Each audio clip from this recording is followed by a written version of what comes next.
அனைவருக்கும் வணக்கம். நான் உங்கள் தமிழ் டேல்ஸ். நமக்கு எல்லாருக்கும் தெரிந்த கதை ஒன்று உண்டு. பாட்டி வடை சுட்டுக் கொண்டிருக்க காகமும் நரியும் அதை திருடிச் சென்ற கதை.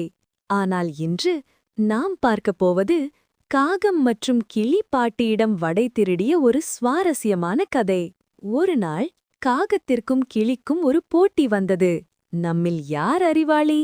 அப்போது கிளி பெருமையுடன் சொன்னது, நான் பச்சை நிற அழகான இறகுடாள், இனிமையான குரல்.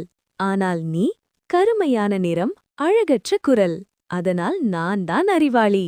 இந்த வார்த்தைகள் காகத்தின் மனதை மிகவும் வலியடைய செய்தது. ஆனால் காகம் அமைதியாக சொன்னது, வார்த்தைகள் வேண்டாம், ஒரு போட்டி வைத்து முடிவு செய்வோம். அதோ அங்கே வடை சுடும் பாட்டி. யார் அவளிடமிருந்து ஒரு வடையை எடுத்துக்கொண்டு வருகிறார்களோ அவரே உண்மையான அறிவாளி. போட்டி தொடங்கியது. முதலில் காகம் சென்றது. சாதுரியமாக ஒரு வடையை எடுத்துக்கொண்டு வெற்றி பெற்றது. அடுத்து கிளி. ஆனால் கிளியின் ஆணவம் அதன் அறிவை மறைத்தது. ஒரு காகமே தட்டிலிருந்து எடுத்துவிட்டது. நான் கிளி, நானும் அப்படி செய்வதா என்று நினைத்து நேராக காய்ந்த எண்ணெய் கொதிக்கும் வடை சட்டிக்குள் தலையை விட்டது. அடுத்த நொடி வாய் வெந்தது. இறகுகள் கருகின. அழகும் போனது. தன் தவறை உணர்ந்த கிளி காகத்திடம் மன்னிப்பு கேட்டது.